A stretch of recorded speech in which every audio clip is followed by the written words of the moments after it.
Hi guys, in today's video we're going to be looking at how to make a culture medium for fruit flies or other insects that we can use for any sort of experiment where we might want to grow insects in a controlled setting and observe their life cycle over a period of time. It's very simple to do. All we need is either mashed potato flakes, which work slightly better, or very finely ground porridge. I've gone for porridge here. The cheapest beer that you can possibly find, some dried yeast, and some vinegar. They're not especially fussy eaters generally. So I'm used to kind of just doing this by eye, but I'm going to try and actually give it to you in some sort of rough recipe format. So forgive me if this is a little bit disjointed. But we're going to start off with, let's say, about 2 cups. For a good amount. I'm making quite a big amount here. So we'll go 2 cups of the porridge just now. That looks about right. And this should make enough for you to allow several groups in your class to create, to sample their own population out and about. This works really well sort of at the height of summer. If you take a whole load of cups with this and just leave it out somewhere, maybe in the woodland, somewhere where you can leave it overnight, ideally without other animals getting to it and just scoffing the lot. And you can grow all sorts of interesting little bugs from it.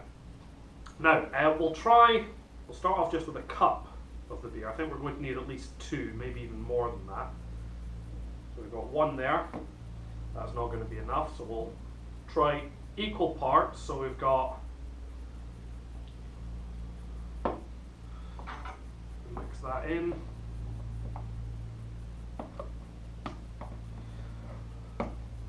So we're looking for, I don't know, almost a sort of paste-like consistency. That's not bad actually. So it does kind of hold its own shape. That's kind of what we're looking for. I think if I add much more to that, it's probably going to go too runny. So we'll say 2 cups of porridge and 2 cups of beer. So equal parts porridge and beer. Now we're going to want to add some of the yeast. So we're going to add a good spoonful of yeast. Now you can add more or less. The more yeast you add, I'm going to add about 1.5 tablespoons for this, which will make quite a runny consistency. Because what the yeast does, obviously, is it metabolizes the sugars in the porridge. It breaks it down, and it turns the whole concoction quite liquidy in the first few days. So for the first week, you might find that it's gone completely liquidy, and you might think that it hasn't worked at all. But actually, that's quite normal. It definitely does go quite liquidy initially. So we've got this sort of paste-like consistency here, and we're just going to dilute it a little bit more with vinegar. So say 3 or 4, go for 4 tablespoons of vinegar, and just mix that in. And that is pretty much perfect. So it's a good consistency. Yep. I can stick that in a cup, just like so. So if I was doing it for a whole class, I might up the proportion slightly. But I can stick this in a cup there, probably a couple of spoonfuls for a pint-sized cup like this. If you're using slightly smaller cups, that's fine. And I tend to find that if you smooth it off as much as possible, it helps.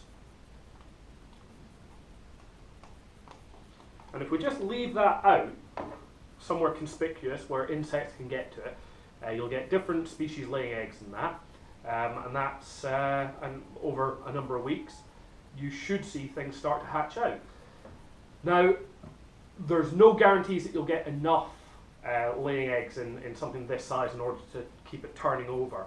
What happens is if you don't get enough insect larvae in here, then they don't basically turn over the medium as effectively, and it's more susceptible to getting mold. So if you see mold start to grow in it, it's basically not worked.